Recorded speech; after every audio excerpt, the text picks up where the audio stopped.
पर पहले बात राजनीति की गुरु, मतलब संसद ठप रहेगी। यह हमारा मंदिर है, कार्रवाई हो नहीं रही, किसकी जिम्मेदारी है संसद को चलाना? संदीप जी, आपका प्रारंभिक प्रबोधन हमने सुना और काफी अच्छा अपनी पृष्ठभूमि रखा है, और सबसे ज्यादा मैं प्रभावित हूं आपके एक प्रश्न से जो आज का सबसे बड़ा सवाल है कि राहुल वर्सेस अदानी। मतलब इस प्रश्न में ही हिपोक्रेसी है, इस प्रश्न में ही दोहरा मापदंड है। और कैसे, मैं बताता हूं। कांग्रेस शासित छत्तीसगढ़ में अदानी का 11,000 करोड़ का इन्वेस्टमेंट है, नंबर 1। राजस्थान में 65,000 करोड़ का इन्वेस्टमेंट है, नंबर 2। राजस्थान में यही नहीं, एक आरटीआई से यह भी पता चला है कि अदानी और रिलायंस मिलकर के राजस्थान में 2.25 लाख करोड़ का इन्वेस्टमेंट करने वाले हैं। महाराष्ट्र में जब कांग्रेस की सरकार थी तो दिग्गी पोर्ट में लगभग 10,000 करोड़ का इन्वेस्टमेंट हुआ। पहली बार अदानी को मौका कब मिला? राजीव गांधी की सरकार में।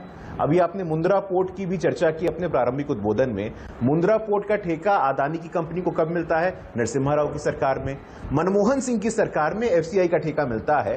तो यदि आपके मन में किसी कॉरपोरेट को लेकर के इतना संदेह है, इतनी शंकाएं हैं, इतना प्रश्न है, तो बार बार हजारों करोड़ का इन्वेस्टमेंट अपने यहां क्यों करा रहे हैं? हटाइए, निकालिए उनको वहां से।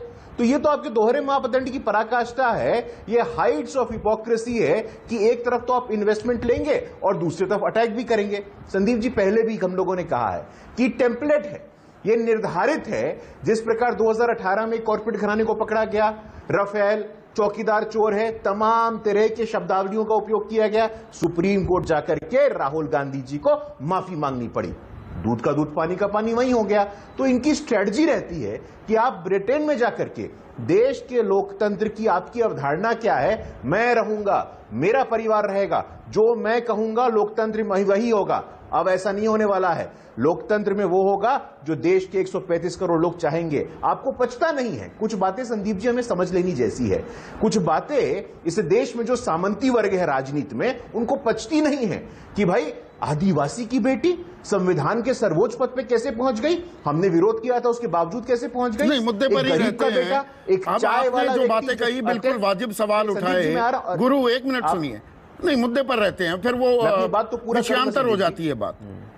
जब आपने ये बिल्कुल जायज आपने सवाल पूछे, पहले तो मैं इन सवालों के बारे में टिप्पणी कर रहा हूं, बिल्कुल जायज है, वो पूछूंगा आगे। पर जब आप सवाल उठाते हैं, आरोप लगाते हैं विपक्ष पर और गिनवाते हैं, तो 3 उंगलियां आपकी तरफ भी जाती हैं। फिर क्या दिक्कत है? अगर 18 विपक्षी दल बाकायदा ये चिट्ठी लिख रहे हैं और औपचारिक शिकायत दर्ज करा रहे हैं ईडी के साथ भी, ईडी की सक्रियता क्यों खत्म हो जाती है? अडानी मामले में शॉर्ट टर्म मेमोरी लॉस क्यों हो जाता है?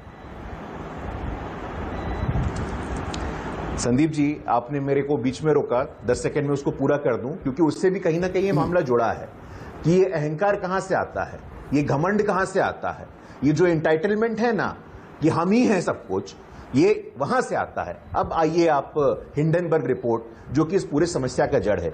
संदीप जी, कल का देश का प्रतिष्ठित अखबार है द इंडियन एक्सप्रेस, उसके पहले पन्ने पे एक इंटरनेशनल, जो कि रेस्पेक्टेड इंस्टीट्यूशन है और टेरर फाइनेंस के खिलाफ में काम करती है, financial action task force, FATF का खबर था कल के इंडियन एक्सप्रेस के पहले पन्ने पे। बिल्कुल क्या खबर था?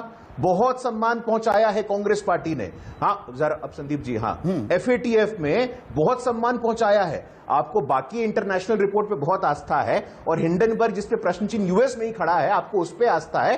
लेकिन जो FATF में बकायदा एक केस स्टडी के रूप में कहा गया है कि किस प्रकार एक बैंक के चीफ को ऑब्लाइज करने को कहा गया कि 2 करोड़ की पेंटिंग खरीद लो, तुमको संबंध नहीं बनाना है गांधी परिवार से, राणा कपूर, यस बैंक के राणा कपूर, तो पर यह दबाव बनाया गया। मैं नाम भी देता हूं यहां पर, ना काहू से दोस्ती ना काहू से बैर। संदीप जी, हाँ,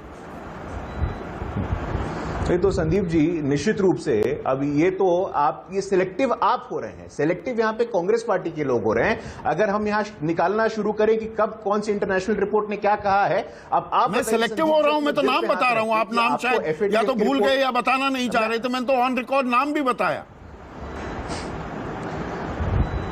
ये संदीप जी, आपका थोड़ा मैं विषयांतर होऊंगा, आपका जो शो है ना संदीप जी, हाँ। बहुत लोग देखते हैं और वो ये नोटिस करते हैं कि आप हमें नहीं बोलने देते हैं। थोड़ा बोलने का मौका दीजिए संदीप जी, चर्चा अच्छे से होगी।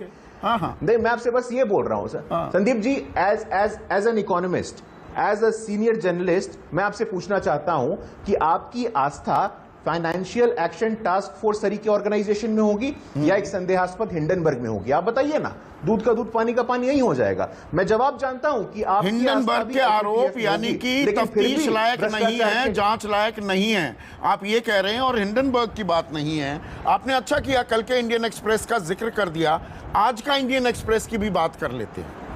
उसकी हेडलाइन क्या है आज के इंडियन एक्सप्रेस की अडानी इन्वेस्टर इलारा को owner with Adani in defence firm.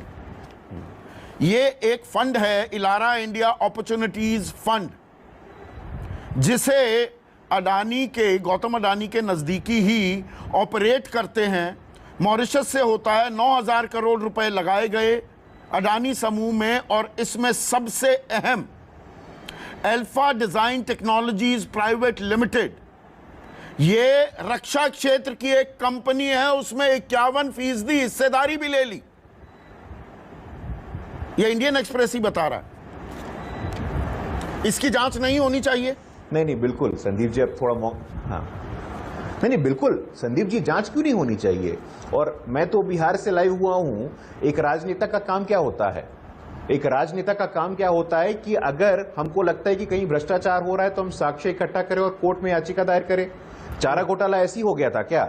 चारा घोटाले के खिलाफ हम लोगों ने जन आंदोलन खड़ा किया, सुशील मोदी कोर्ट में गए, पूरा का पूरा बिहार भारतीय जनता पार्टी कोर्ट में गया, तब जाकर के इतना बड़ा स्कैम जो संयुक्त रूप से किया था राष्ट्रीय जनता दल के लोगों ने, वो एक्सपोज हुआ है।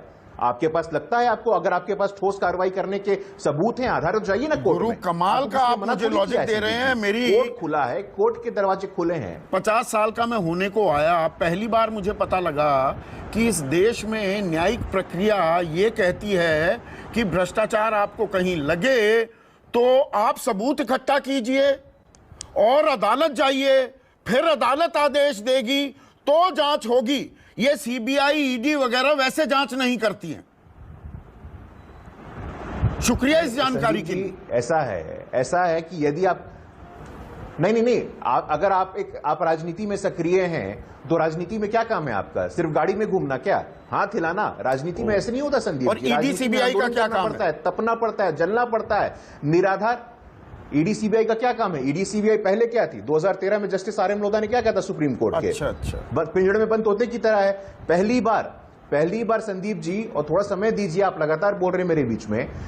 पिछले वर्ष का स्वतंत्रता दिवस का संबोधन प्रधानमंत्री जी का हम सबने सुना था कि आने वाले 25 वर्ष जो देश के लिए अमृत काल है, भ्रष्टाचार और भाई भतीजावाद, जो भारत की राजनीति में दो कैंसर भ्रष्टाचार और भाई भतीजावाद है, उसको जड़ से निकालने का समय आ गया है और हम जड़ से निकाल के रहेंगे। यही इन्फोर्समेंट डायरेक्टरेट है जो मैंने आपसे पहले भी कहा था 1 लाख करोड़ की संपत्ति को अटैच करता है।